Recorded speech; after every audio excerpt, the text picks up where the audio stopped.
بسم الله الرحمن الرحيم، والصلاة والسلام على رسول الله المصطفى الأمين.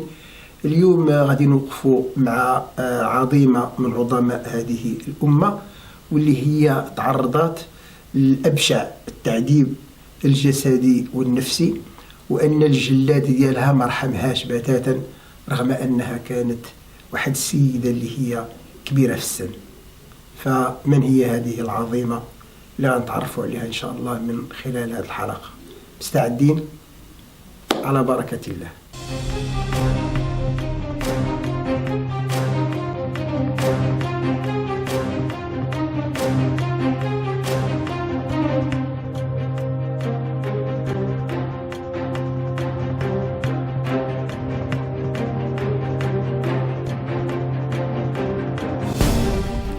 إذن البطلة ديالنا ديال هذا اليوم هذا هي زينب محمد الغزالي، اللي تزادت سنة 1917، واللي الأب ديالها كان أحد العلماء ديال الأزهر، واللي رباها واحد التربية إيمانية، وكان دائما كيقدم لها النماذج ديال الصحابيات، وكيطلب منها باش تكون على هدى من الله سبحانه وتعالى، وأنها تشبه بهذه المعاني ديال الصحابيات في الصبر والإيباء والتضحية، وفي كل المعاني العالية. فكان عندها جوج ديال الإخوان ديالها، كان عندها الأخ ديالها محمد، وكان عندها الأخ علي. فمني كان عندها 11 سنة كي يتوفى الأب ديالها، وكترحل هي والأم ديالها وهاد الجوج ديال الإخوان ديالها من الضواحي ديال القاهرة إلى داخل القاهرة باش يتموا الدراسة ديالهم. فهنا كتجي واحد المرحلة ديال التجاذب يعني بين الأخوين ديالها. محمد اللي كان عنده واحد التكوين إيماني قرآني، اللي كان دائما يعني كيقول لها بأن خصها تكمل الدراسة الشرعية ديالها باش تكون لها بحال واحد الحصن من ديك الأفكار الرائجة ديال أهل التحرر وأهل الدعوة إلى الانحلال، بحال غيكون لها واحد الحصن لها. وبالطرف الآخر كان الأخ ديالها علي يعني كيروم لذاك الاتجاه الشيوعي، واللي كان يعني كيجيب لها المجلات والكتب ديال النساء اللي كتدعو إلى التحرر وإلى تبني أفكار الغرب بحلوها ومرها. هنا كتجي هذه المسألة ديال التجاذب. شنو كيوقع هو أن زينب الغزالي يعني كتكمل الدراسة ديالها، وفي نفس الوقت الدراسة التعليمية العادية ديالها، وفي نفس الوقت كتكمل بموازاة مع هذا الأمر يعني دراسة شرعية. هنا كان الأخ ديالها اللي هو علي كان كيجيب لها مجلات ديال هدى شعراوي، واللي هي كانت يعني رئيسة ديال الاتحاد النسائي، وكانت عندها كتابات ومجلات اللي كتدعو فيها إلى التحرر والانفتاح على الغرب بكل ما لديه. فهنا يعني وقع لها ميول لهذا الأمر هذا، وبدأت كتصل بهذا هدى شعراوي وكتحضر في ديك المجالس ديالها وديك الخطابات ديالها، وانتمت لهذا الثيار هذا. إلا أن يعني الأزهر يعني شاف بأن هذا الاتحاد النسائي اللي كيدعو للتحرر والانحلال وهذا يعني أنه كيشكل خطر على نساء المسلمين عامة ونساء أهل مصر على الخصوص. فوقف هنا يعني هذا الأزهر باش كيواجه هذا الفكر هذا وهذا المؤسسة. فهنا شكون اللي كتنوض زينب الغزالي، بحكم كان عندها واحد الأسلوب في الخطابة والإقناع، وهذا ترباته يعني مع الأب ديالها وديك التكوين اللي كان عندها. فهنا هدى شعراوي لما شافت عندها هذه القدرات على الخطابة والإقناع والجرأة، يعني اقترحت على داخل ديك المنظمة ديالها النسائية أنها تكون من النساء اللي غادي تمشي لفرنسا باش تكمل التكوين ديالها، وهنا غادي ترجع يعني بواحد الشكل يعني كنقولوا أكثر مسخا وأكثر يعني انحلالا وتفسخا. فهنا هي يعني كتشوف واحد الرؤيه الاب ديالها في المنام، يعني كيوصيها وكيقول لها بنتي يعني ما توجهيش لهذا الاتجاه وما تمشيش في هذا السفر هذا وهذا التكوين هذا، لان شنو اللي كاين هو ان هذا الصنف من الرحلات والبعثات العلميه يعني وقعت المجموعه ديال المفكرين المصريين، منهم قاسم امين اللي كان عنده واحد التوجه اسلامي معتدل، ولما رجع بواحد الجلد اخر ورجع بواحد الفكر ممسوخ، وانه دعا الى التحرر كيف ما كنعرفوا. كذلك هناك رفعت طنطاوي اللي كان هو يعني من الازهر، ولكن منين مشى في ديك البعثه يعني لفرنسا يعني رجع بواحد الفكر اخر وبواحد التوجه اخر معاكس تماما للمبادئ اللي تربى عليها. فهنا لما هي يعني كتعتذر الهدى الشعراوي على انها ما تقدرش تمشي، فهنا هدى الشعراوي خدات منها واحد الموقف وكان عندها واحد الرد اللي هو لا يليق. قالت لها بان نحن يعني اختاريناك ومن بين كل النساء ومولنا هذه المساله وكذا وكذا وكذا. فهي يعني خدات واحد الموقف من زينب الغزالي اللي هو لا يليق. فهنا مشاكل اخرى اللي وقعت لهدى الشعراوي هو ان احد الابناء ديالها اللي هو يعني كانت عنده علاقه مع احد الفتيات في مصر واعتدى عليها، وكان عندها الولد ديالها كان عنده واحد الابن مع هاد السيده اللي هي فاطمه يسري، واللي لما جات هاد السيده كتطلب من هدى شعراوي يعني الاعتراف بالابن ديالها اللي هو الولد ديالها اللي قام بهذا الامر، يعني كانت واحد ردة فعل ديال هدى شعراوي غير لائق وتنكرت عليها. فهنا بقات كتقارن زينب الغزالي هذه المرأة اللي هي رئيسة الاتحاد النسائي والدفاع على حقوق المرأة، كيفاش اعتدت على هذه المرأة لما كان الأمر متعلق بالولد ديالها وبالخص الأسرة ديالها.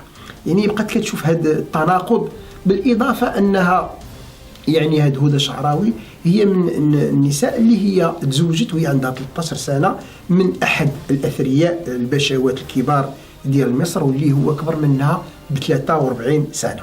فبالمقابل أن هذا الصنف من الناس حينما يعني كيكون شي شخص آخر من غير التوجه ديالهم يعني كيتهموا هنا الناس باعتداء على الطفولة إلى غير ذلك من الأمور، مع أنها يعني عاشت حياتها يعني مع هذا الشخص اللي هو ثري واللي هو عنده سلطة كبيرة في مصر، وهو كبر منها يعني ب 43 سنة. فهنا بدأت زينب الغزالي كتراجع الحسابات ديالها على أنها تبعد من هذا التوجه اللي يدعو إلى الانحلال وإلى التفسخ.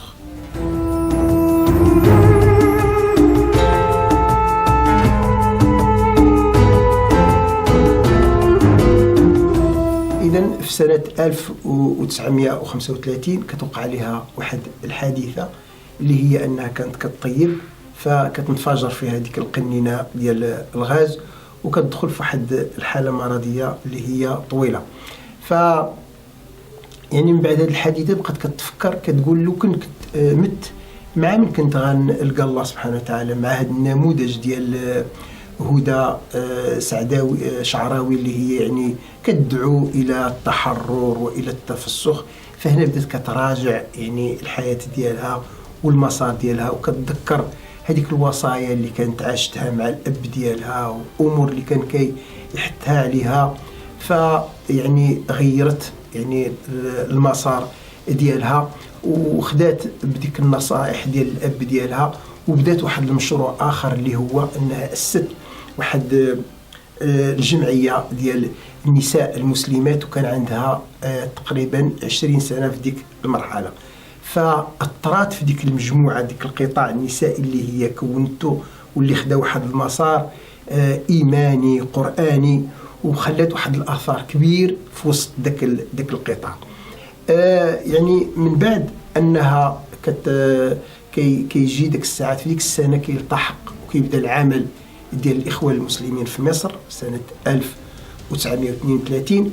فشاف حسن البنا رحمة الله عليه المؤسس ديال مدرسة الإخوان المسلمين، شاف هذاك القطاع كيفاش كيعمل وكيفاش كيتحرك بواحد الأسلوب متوازن، دعوة إيمانية متوازنة، فدعاها أنها تضم هذاك القطاع النسائي للمدرسة ديال الإخوان المسلمين. فهي في بادئ الأمر يعني رفضت وبغات تبقى مستقلة مع ذاك القطاع اللي هي فيه. من بعد ما شافت الرؤية أو العمل الدعوي خصو يكون بطريقة أوسع وأرحب ومتكامل، يعني اقتنعت بالفكرة أنها تضم هذا القطاع النسائي كامل لمدرسة الإخوان المسلمين في مصر اللي كان المؤسس ديالها حسن البنا رحمة الله عليه. فجات واحد المرحلة في سنة 1952 وقع واحد الانقلاب في مصر عسكري، واللي كيوصل فيه جمال عبد الناصر للحكم. هنا كان العدو اللدود ديال هذا القطاع، هذا النظام العسكري اللي كان كيقوده جمال عبد الناصر، العدو اللدود ديالو هي تلك الحركة الإسلامية المنظمة والمنظمة للمجتمع. يعني حاول يعني كما كنقولوا يوقع واحد الاعتداء كبير، وقع يعني إعدامات، وقعت كما كنقولوا مجموعة ديال التجاوزات في حق هذه الحركة.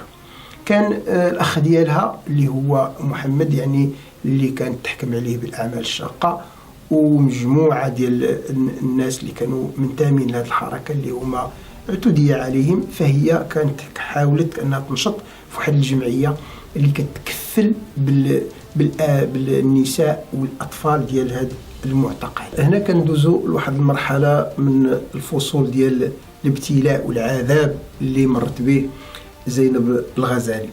فهي ملي كانت غتزوج يعني طلب لها الزوج ديالها شحال يعطيها في المهر، فقالت ليه المسألة هي مسألة الدعوة إلى الله سبحانه وتعالى، أنني تخليني في هذا المجال ولو كان الأمر يعني الروح ديالي في هذا الباب هذا ديال الدعوة إلى الله عز وجل. فالزوج ديالها قبل بهذه المسألة هذه. فهنا لما كما قلت في سنة 1954 يعني لما وصل جمال عبد الناصر للحكم، وكان عندها هي ديك القطاع النسائي كتشتغل فيه وناشطة فيه ومأثرة فيه بواحد الشكل كبير، يعني طلب منها يعني عبد الناصر باش تضم هذا القطاع النسائي للحزب ديالو. فهنا هي عبرت بواحد الأمر أنها ما كتصافحش اليد الملطخة بالدماء اللي قتلت مجموعة ديال العلماء ومن الناس الصالحين. فهو كما كنقولوا ديك الشعور بالعظمة وبالكبرياء، يعني قال شكون هذه اللي كترد بهذا الأسلوب هذا. فكان الجزاء ديالها هو أنها كيدخلوا عليها في الليل، يعني كياخذوها وهي كتعاود هنا في واحد الكتاب ديال أيام من حياتي إلا رجعنا فيه غادي نشوفوا أنواع الفصول ديال الابتلاء اللي مرت به هذه العظيمة من عظماء الأمة. فقلت أن كان واحد عدو الله كما كيسميوه كل المتتبعين لهذا الأمر ديالها، اللي هو يعني بدران اللي كان اليد اليمنى ديال عبد الناصر، واللي هو تكفل بالتعذيب ديالها. فكان كيعذبها وكيقول لها يعني وفينا هو هذا الله ديالك اللي انت كتستعني به؟ كتقول ليه الله عز وجل في عليائه. كيقول لها هذا الامر اللي انت كدوزي به وهذا التعذيب اللي انت فيه، كتقول ليه الله عز وجل فعال لما يريد. كيقول لها هذا عدو الله واللي ختم عليها ربي بواحد الخاتمه ديال اهل السوء، اللي كيقول لها الا جاء الله غادي هو غادي نحبسه في واحد الزنزانه اخرى هنا حداك. فكان واحد الانسان متغطرس وانسان بعيد على الهدايه وعلى نور الايمان.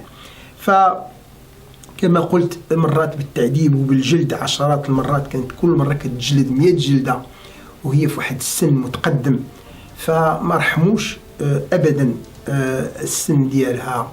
ومرات بواحد المرحله اللي هي صعيبه، وكانت دائما يعني متعلقه بالله عز وجل. وكتعاود واحد القصه ديالها انهم منين قبضوها اول مره يعني دخلوها لواحد الزنزانه ورخاو عليها الكلاب، فهي فقط يعني غطت الوجه ديالها وكتردد الدعاء النبي صلى الله عليه وسلم ديال الحفظ. فداك الكلاب مدربه يعني كتعض في اللحم ولكن ما كتقتلش يعني، وتعذبات وكدير الدعاء ديالها وكتسمع الضحك ديال دوك كما كنقولوا المجرمين من برا كيضحكوا، فكتختلط النباح ديال الكلاب بديك التعالي يعني الضحك ديال هاد الجلادين في الجهه الاخرى. فقلت يعني تحكم عليها من بعد مده انها تعدم. دخل الملك فيصل في ديك الوقت هذيك فتخفف عليها من الاعدام الى المؤبد. دوزت 6 سنين في السجن، فاذا عبد الناصر يعني كيموت.